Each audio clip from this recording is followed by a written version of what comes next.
खबर शामिल करते हैं सांगड़ से। अफगानियों को मुल्क बदर करने के लिए निशाना न बनाया जाए। मौलाना मुफ्ती कफायतुल्लाह ने प्रेस कॉन्फ्रेंस करते हुए कहा कि गैर मुल्कियों को मुल्क बदर करने पर अफगानियों को निशाना न बनाया जाए, बल्कि हुकूमत का वाज़ेह मौक़िफ़ सिर्फ गैर मुल्कियों को निकालने का होना चाहिए, अफगानियों का नाम ना लिया जाए।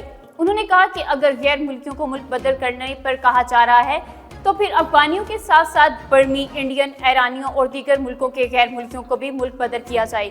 उन्होंने कहा कि ऐसे इक़दाम करने से गुरेज किया जाए जिससे अफगानिस्तान मुखालिफ हो जाए। एक सवाल के जवाब में उन्होंने फ़लस्तीन मुजाहिदीन के बारे में कहा। पहले मौलाना फजलुर रहमान के बयान से लाताल्लुकी का इजहार किया, मगर बाद में अपनी स्पीच में कहा कि मौलाना का बयान इंसानी हकूक़ के बारे में दिया गया है।